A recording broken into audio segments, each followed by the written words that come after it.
Today we will get quickly updated on the topic capital employed.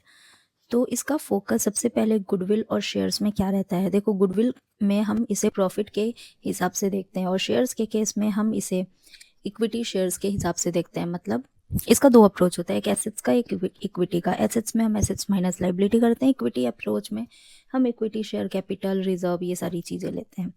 अब सबसे पहले particulars में हम सारे हेड्स लिख देंगे जो भी एसेट्स लाइबिलिटी में आते हैं, और फिर डिफरेंस कॉलम में हम गुडविल और शेयर्स में टिक अनटिक करेंगे कि कौन सी चीज़ें इंक्लूड होती हैं, कौन सी चीज़ें एक्सक्लूड होती हैं। तो सबसे पहले हमने प्रेफरेंस शेयर कैपिटल लिख लिया, गुडविल लिख लिया जो ऑलरेडी बैलेंस शीट में एसेट साइड्स में होता है, नॉन ट्रेड एसेट्स लिख लिया, फिक्टिशियस एसेट्स लिख लिया, इनटेंजिबल एसेट्स लिख लिया, और रीवैल्यूएशन जो एसेट्स का होता है वो, और एलटीएल मतलब लॉन्ग टर्म लाइबिलिटी लिख लिया। ओके, अब चलो एक एक करके बात करते हैं। सबसे पहले preference share capital.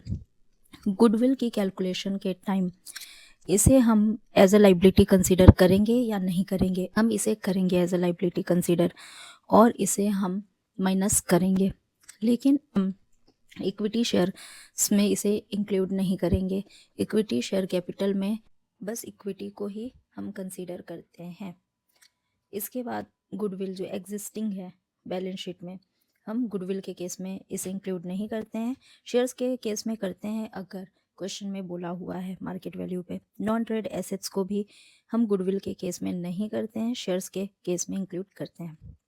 Intangible assets पे, फिक्टिशियस एसेट्स, हम दोनों ही केस में नहीं इंक्लूड करते हैं, और इनटेंजिबल एसेट्स हम दोनों के ही केस में इंक्लूड करते हैं। रिवैल्यूएशन गुडविल के केस में नहीं करते हैं, कर भी सकते हैं अगर क्वेश्चन ने स्पेसिफिकली बोला है, और शेयर्स के केस में हम करते हैं। लॉन्ग टर्म लाइबिलिटी भी हम गुडविल के केस में इंक्लूड करते हैं, शेयर्स के केस में नहीं करते हैं। अब ये हमने समझ लिया क्या ऐड होता है क्या नहीं होता है, बट अब इसका रीज़न समझते हैं। प्रेफरेंस शेयर कैपिटल हम शेयर्स के केस में इसलिए नहीं लेंगे क्योंकि इसे हम एज आउटसाइड लाइबिलिटी ट्रीट करते हैं, इसे एज हम इक्विटी ट्रीट नहीं करते हैं।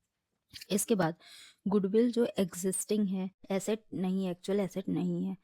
नॉन ट्रेड एसेट्स जो होता है वो हमारा एक्चुअल प्रॉफिट नहीं होता है, तो हम गुडविल के कैलकुलेशन में सिर्फ एक्चुअल प्रॉफिट को लेते हैं जो हमारे बिजनेस से आ रहा है। हम देखोगे ना, शेयर्स के केस में मोस्ट ऑफ द चीज़ें आती हैं, सिर्फ एक दो चीज़ें नहीं आती हैं। फिक्टिशियस एसेट्स जो होता है वो एक्चुअल एक्सपेंस नहीं है, इसीलिए उसे भी हम नहीं लेते हैं। इनटेंजिबल एसेट्स हो गया, जैसे गुडविल के अलावा मान लो कुछ भी और भी रहा है, या इंक्लूडिंग गुडविल भी, कॉपीराइट, पेटेंट, ये सारी चीज़ें, तो ये भी क्या होगा, इसे हम दोनों में इंक्लूड कर रहे हैं क्योंकि दोनों आउट ऑफ बिजनेस है। ओके, रीवैल्यूएशन हम गुडविल के केस में नहीं लेंगे क्योंकि अगेन ये एक्चुअल प्रॉफिट नहीं है, लेकिन क्वेश्चन में अगर स्पेसिफिक बोल दिया है तो लेंगे, मार्केट वैल्यू पे लेंगे। शेयर्स के केस में हम लेंगे।